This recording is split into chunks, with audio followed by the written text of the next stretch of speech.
Hello, fellow econ students. My name is Miles Brandt, and I am doing my market research assignment on the company of Insomniac Events. Insomniac Events is an electronic dance music company, and it's largely growing as it has been growing massively over the past 3 or so years as the electronic music industry has becoming larger and larger. They focus on the production and organization of the events and all of the aspects that go into creating a festival and a show for the general public. Not only focused in the United States, Insomniac makes going to music-based events easy in many places across the globe, places including, but not limited to, the United Kingdom and Mexico. Although the shows are put on all across the world, Insomniac tries to present music events and festivals mainly in the United States. So, here's a picture of myself, as we needed one or two in the assignment itself, and yeah, there we go. Insomniac Events Characteristics. So, I believe Insomniac has several characteristics that slightly resemble the market type of an oligopoly.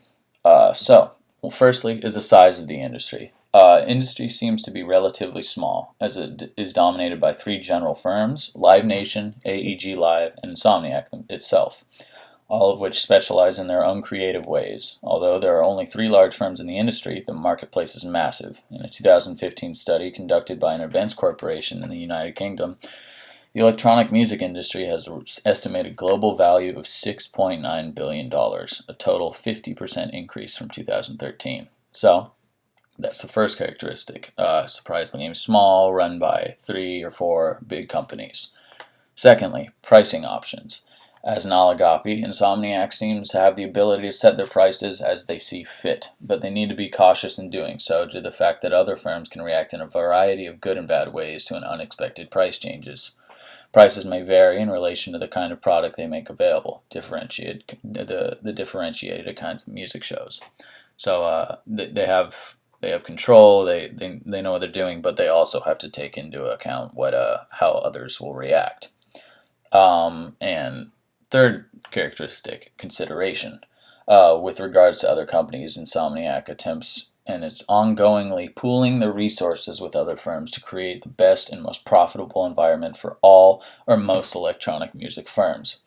According to an article on Billboard.com, one of the largest music evaluation companies around, Insomniac Events owner Pascal Rotella has confirmed that the company has now created a partnership with Live Nation to expand the company's fan base and production possibilities.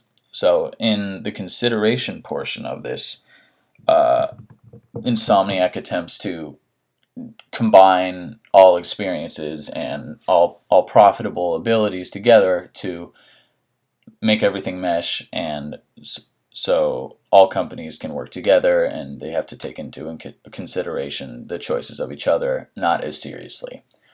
The fourth characteristic is the kind of product. Insomniac thrives on their ability to produce new and innovative electronic shows to the public, making their product vastly differentiated. With no standard as to how a show should be, the company is free to create and unveil their ideas in the form of electronic shows. So, different kind of product. They have their very specific marketplace in which they focus their work, and in that marketplace they vary their experiences and products. It's astonishing the kinds of shows that they put on.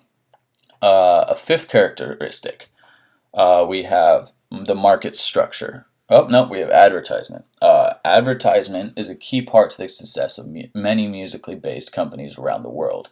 In Insomniac's case, advertising is the most essential part of the company. This is because rather than focusing on obtaining the most amount of profit possible, the owner, Pascal Rotella, states that the company is based upon, quote unquote, the creation of an experience. Because their product is so differentiated, advertising is crucial to making customers understand their product or what they're offering. So all 5 of these characteristics all lead me to the idea that the market structure is an oligopoly. And here we go, possible market structure oligopoly. So, with all of the previously stated characteristics, I have a few more that even further point me to the idea that it's It's an oligopoly. Seen as though not only do the characteristics point to the conclusion, but two other unique identities point to an oligopoly. These two being, one, the barriers to entry in the marketplace match those directly stated in the definitions of an oligopoly. Oh, I'm sorry.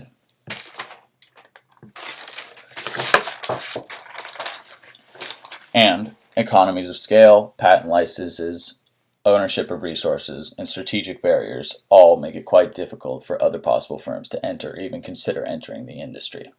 Secondly, the four-firm concentration ratio comes into play, as we can see that the four largest firms in the competition with Insomniac easily make up over 40% of the industry.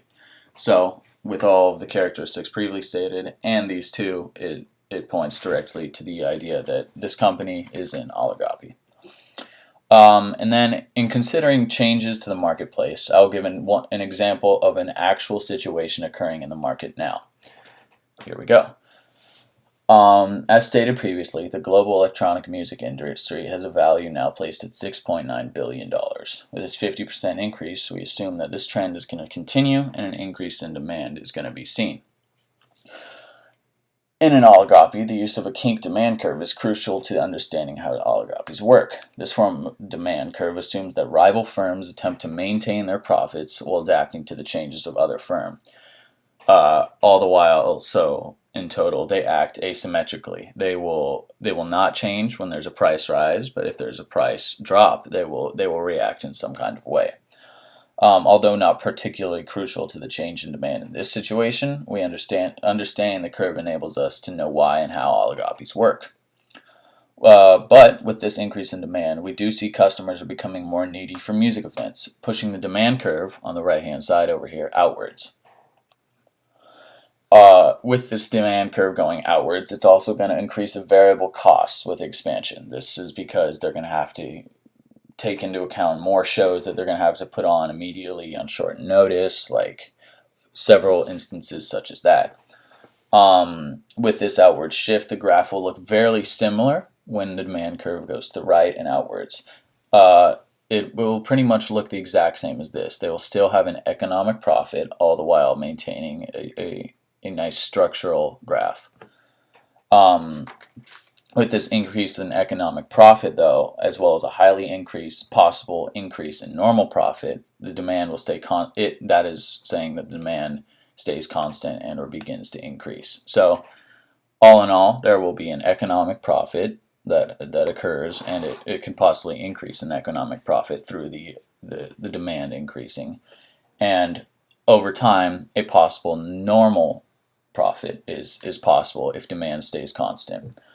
But all in all, I believe that Insomniac is going to continue growing for quite some time, and as they do, they're going to be very beneficial and productive in how they do things.